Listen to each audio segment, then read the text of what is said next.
thing. This is my last part of a tremendous, wonderful career. And I say wonderful career for what I have got out of it. And I tell you, on the top of the list, it's not this that I put as the priority. I'm in the fortunate position, and I have been in the fortunate position for well over a decade, that I've never had to worry about this, no matter how long I live. So my priorities have been, over the last decade, one hell of a different to a lot of other people who obviously motivated in the beginning, and it's quite correct so, for materialistical, financial issues, i.e. goals. And it's absolutely fine. But I was, and from the training this morning, I said to you who were in the training, a very important word. And that's responsibility. And this may sound very great and melodramatic and, oh, what a great guy, you know? But at the top of the motivation of doing what we did was for the members. And making sure that the members were going out of a good situation into a better situation. And I can tell you, members of the press, that our company was 100% legal, and the only pyramids you really know about are the pyramids that are just outside of Cairo in the desert.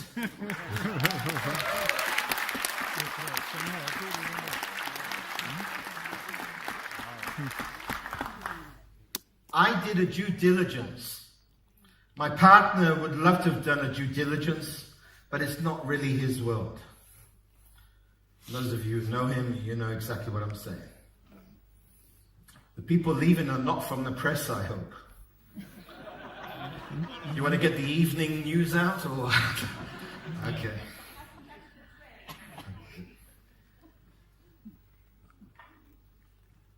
I lost track, of course. My partner, okay? So it was down to me to do the due diligence. And I tell you, when we talk about due diligence, there are no guarantees. You can only do your best. What I'm trying to get across, though, is a certain degree of experience that I have. An experience that I have when it comes to legalities of our industry. I'll get to cryptocurrency and OneCoin in a minute. Summer 2015, we were considering creating our own cryptocurrency because we also had a social media platform with over 9 million members, which you heard in the video. And it was obvious for us, even though we had our own online currency, digital currency, yes, of course, right? Is to create our own cryptocurrency moving forward. So I started, and I know my partner did as well, but really started to look into cryptocurrencies and this and that. But I started looking into Dr. Ruja. And I started looking into that company. And I actually know the law firm in North Germany who did their original legal opinion. I spent quite a large part of my life over the last decades in Germany. But I also had my own network of law firms. And in that year, I asked the various law firms that I've been working with for years and years, relating to MLM and its legalities of its business model from one company to the other, I asked them to start looking. Cut a long story short, we joined. And I can tell you, after 44 years in this industry and working nearly 3 years on legals around the world in this industry, there is no way on this planet, there's no way on this universe that anyone can call this business model a pyramid system. It is so absurd, I lose all words. There is no way, no way, no way, dear press, no way.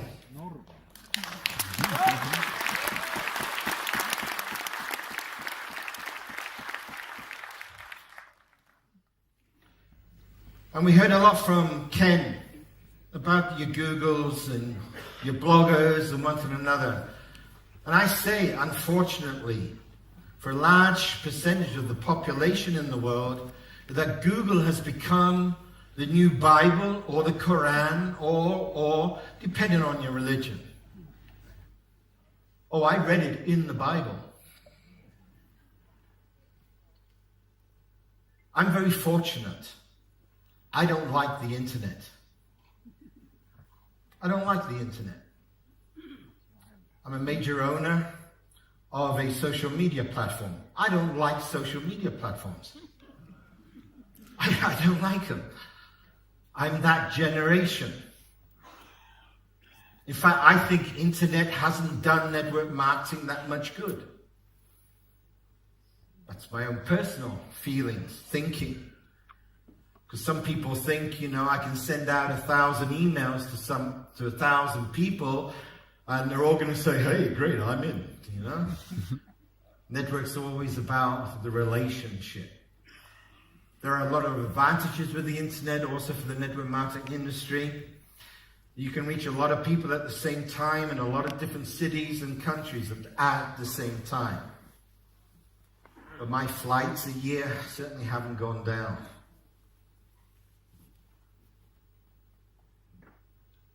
We did our due diligence and we started. And one of the things that was important for me is a question I asked Dr. Ruja before we actually did that.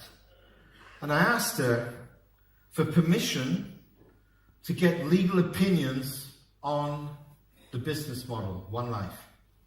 For me to go out and get officially the legal opinions. And I also said to her, if I do that, you pay the law firms. You pay them. And I wanted to know how confident she was. Here's someone that she doesn't really know, spouting off and making such a request before they actually started. And there was a test. Can I go and do the legal opinions? And I pick the law firm and you pay the bill. She said, Frank, go ahead. Said, how many do you want to do? I said, I'll start off with 2 or 3. I'd like to do 3 or 4. Fine, go and do it, Frank. And we did it. That's why you have a Swedish legal opinion.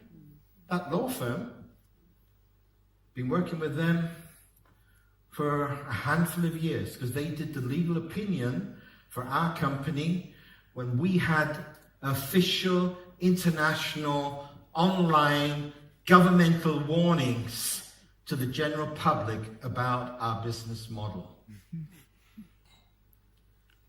We did it in Holland, Ego, with the same law firm that I did it with 5-6 years ago. We did it in Italy with the same law firm that I did 5-6 years ago. And we also did it in Germany, even though there was one in Germany. But I said to her, that's great, I know these people, but I'd like to go to the German lawyers that I use and have been, I know the company since 1991, not the company, the law firm. Since 1991. They said, why do you want another one from Germany? I said, I'll tell you why. Because the gentleman, Jost Seiters, press, Jost Seiters, Munich, unfortunately he's in heaven at the moment. But Jost Seiters was the lawyer working for the state back in 1980, please, I'm not exactly sure of the year, 83, 84, when we had the legal regulations in Germany, one of the toughest regulated countries in Europe, no matter what we're talking about. I mean, you need a license to breathe in Germany. You have to apply, okay? I shouldn't say that. I'm very grateful for Germany as well. Actually, I become an official resident on the 14th of February. I will be an official resident in Germany, in Graven. Postcode is 48268. Dear press, you know where to find me.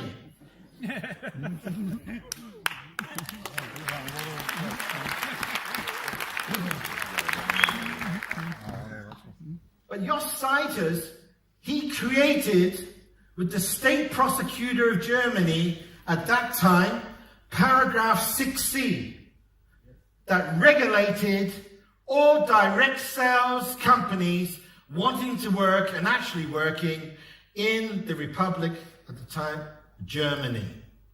And she said, go ahead, Frank. Go and do it. That's why we now have Italy, we have Germany, and we have Holland, and we have Sweden. Some people say, well, can we do it for Finland? Can we do it for Austria? Can we go and do it for Belgium? Yes, we could, but what point? Because in Google, oh, well, I read in Google, oh, it's a scam, it's a pyramid. And then you say, well, who wrote that? Oh, it's anonymous. Yeah. Well, there's a legal opinion, and on the legal opinion, they're actually using their letterhead. There's a letterhead. Dr. Norbert Olisch, Munich, associated with the DSA, with his email address, with his phone of his Kanzlei. Yeah, but this anonymous person here in Google, I said, hello? It doesn't matter anymore. It doesn't matter if we had 50 legal opinions. If people want to read Google and live their lives, because what in Google is, they might as well go out and shoot themselves anyway. As Ken there had a statistic that blew me away. 155 million blogs? Is life a scam? And you're worried about one life? Hey! Actually, it's ironic, isn't it? The name of our company. One life, guys. One life. But life is a scam! 155 million blogs saying to you, life is a scam. Your one life is a scam. We only have one life. Well, in the Buddha, we don't, all right? I could get so worked up on this whole issue. We took on the responsibility, and believe me, I had sleepless nights. Are you doing the right thing? We just had the best month in 3 years of our company. Are you doing the right thing? It's been 363 days. And I haven't regretted 1 minute. 1 minute of that decision.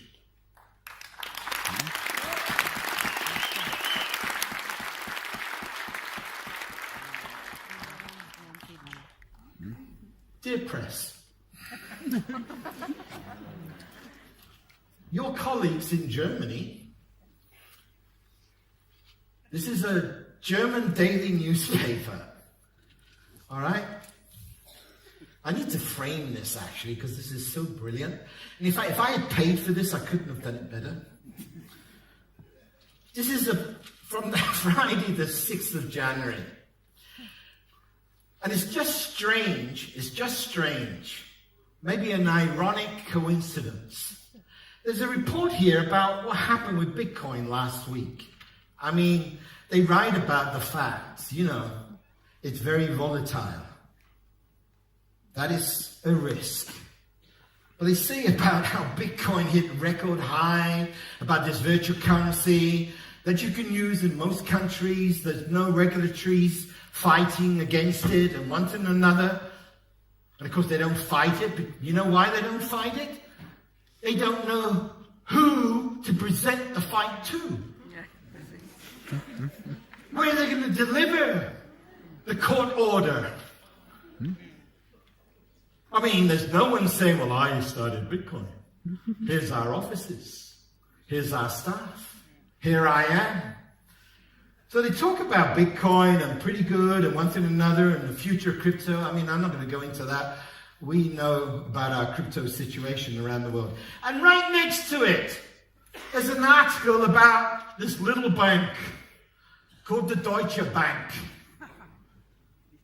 D-E-U-T-S-C-H-E, dear press. Deutsche Bank. And it says there that the Deutsche Bank has just paid another 3.5 billion euros to settle a legal issue that they had on top of the 4.5 billion that they paid of their involvement with the criminal activities of fixing the currency pricing in the Libor. Do that. And then it says there are still black clouds hanging over the Deutsche Bank.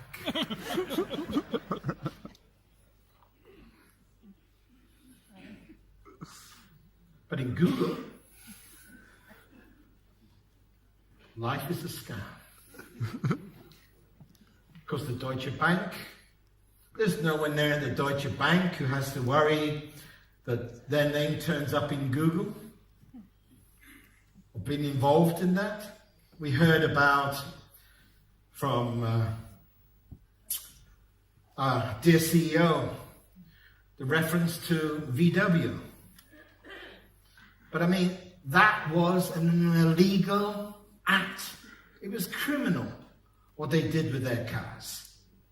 And yes, America comes down on you like a sack of potatoes, without a doubt. But it was a criminal action. And the Deutsche Bank settles everything outside of court. And then you hear about OneCoin. See, the issue, and this is where the dear press are making their mistakes. You see, it's not a question of whether this is a pyramid, because that is the most ridiculous thing I've seen in 44 years of my career. It's not a question of a Ponzi. You've had that all explained to you. I just suggest to you, go to Wikipedia and put in the word Ponzi scheme so you know what a Ponzi scheme is. Because only if you know what it is, can you then say, this isn't factual. And put pyramid scheme in it, and not just pyramid, otherwise you do end up in the desert. Okay? Read exactly what it is. And with that, dear press, you should do the same. Do the same.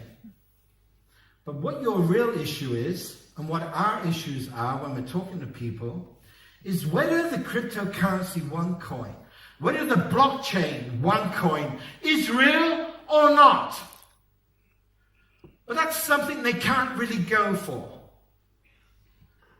But latest, second quarter 2018, when it goes public, then the company is obliged to make all the information public. It's a private company.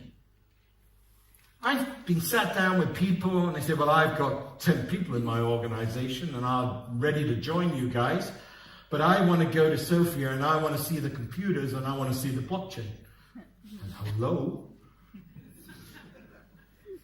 If you know anything about the blockchain and the amount of racks of computers you need to even run these things, you're not going to find it in an office in Bulgaria, in Sofia.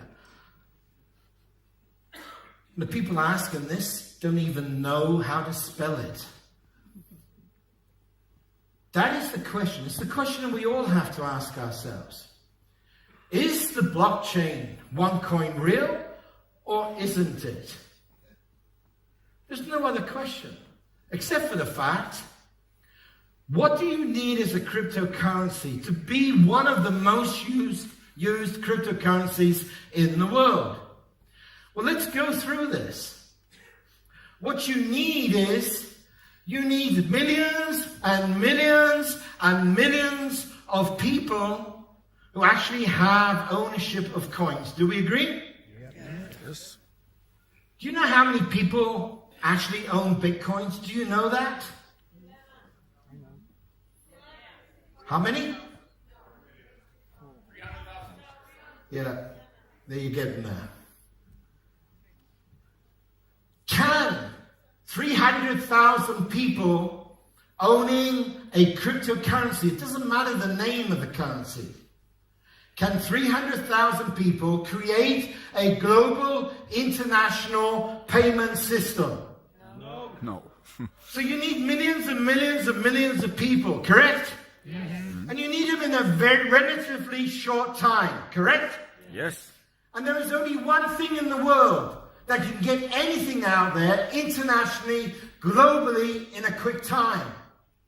And that is the most beautiful industry in the world called network marketing. Yes. Boom. Yeah.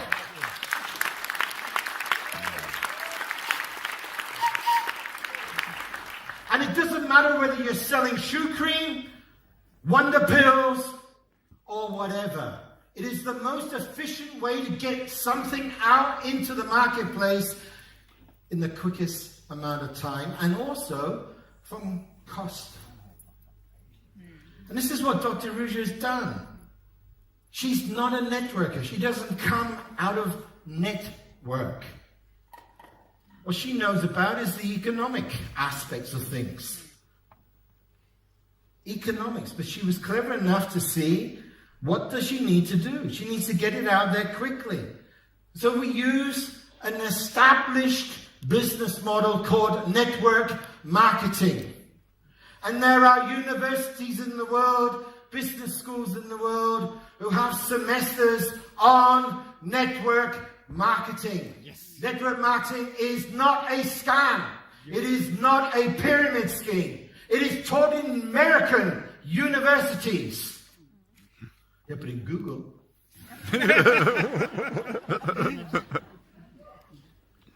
We need to get that very, very clear. For me, it's amazing when I travel the world and I see networkers, and I love every one of you. It's my family. But there's people who have doubts whether or not there's a real blockchain, and they have doubts whether or not our business model is legal or not. How the hell can you go with that confidence to your friends, to your family, and offer them this opportunity? You can't. You've got to have the three beliefs. And you've got to have the belief that network marketing is a very, very serious industry. Are there black sheep in the industry? Yes. But of course in banking there are none.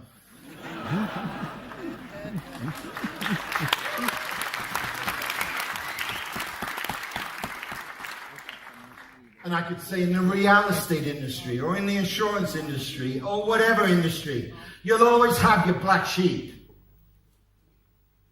But you've got to be intelligent enough to know that network marketing is one of the most beautiful industries you could ever get involved with. And why? Look at this room. Look at the people we had on stage, recognizing from what countries they come from. We had men, we had women, all different ages, all different religions, all different skin color, all different grades of education. Tell me an industry that gives everyone an equal chance to change something in their lives for the better. Tell me. I'll join tomorrow. That's what network marketing can do. It doesn't matter what your academical grades are. Or. I know.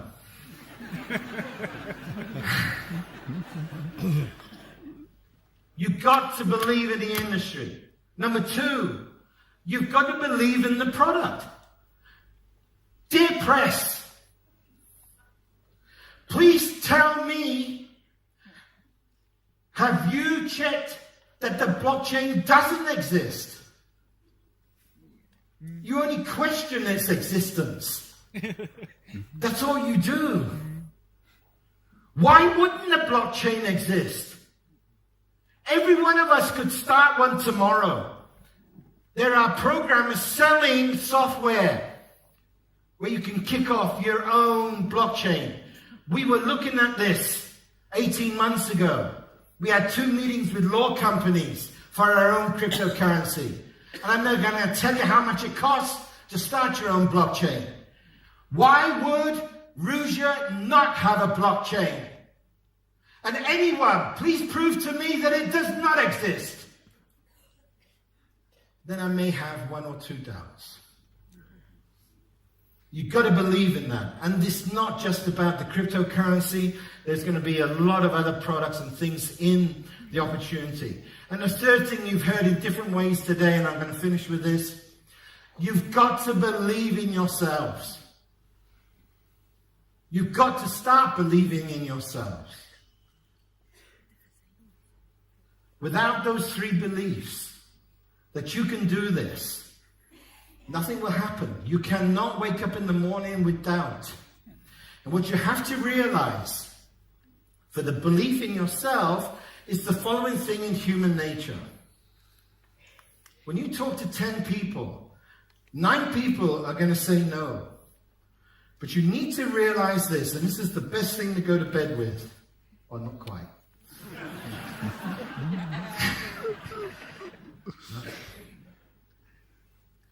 The people who said no have not said no to you. They haven't even said no to the business opportunity. They have said no to having the capability of changing their own lives for the better. Mm-hmm. It's not a no to you as a person. Never take it personally. Network marketing is an awesome, awesome industry. One life and one coin. After 44 years, I just wish our technology was this far 20 years ago. I could have retired 18 years ago. It is the most awesome thing you're going to ever see. The thing is, you must have the belief in yourself to know that you can reach your goals. You have to have them laid out. You have to work with system. So many people start in network marketing like getting in the car and not knowing where they're driving. When do you ever get in the car and never know where you're driving to? I'll tell you when. When you're drunk or when you had an argument with your loved one. And 9 out of 10 people get into their car, network marketing, go storming down the motorway with no plan, no system, not knowing where they're going to. And this is what every one of you has to avoid. This is the message you've got to get across to everyone you bring into the business. This is the responsibility you have as sponsor.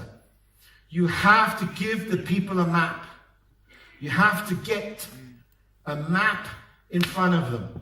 Because the most frustrating thing in life is you find out you've been rushing ahead, going down the motorway, you run out of gas, and on top of it, you find out you've gone 500 kilometers in the wrong way, the wrong direction. And the problem in network marketing is that people aren't far enough with their self-motivation and their self-beliefs to get money to fill the tank again and have all the energy to drive back to where they started. And as Igor said, going down the right road. Make sure that you get your people to these events. Make sure that you promote the events. Make sure you promote the online webinars. Make sure you promote every training. And as I said this morning, it's not the cost of the book. It's not the cost of getting to the training. It's the possible cost, the loss, by not getting that book and by not attending that training. We're out of time. I'll be back here in Sweden and Scandinavia soon. I'm just waiting for an invitation. Okay?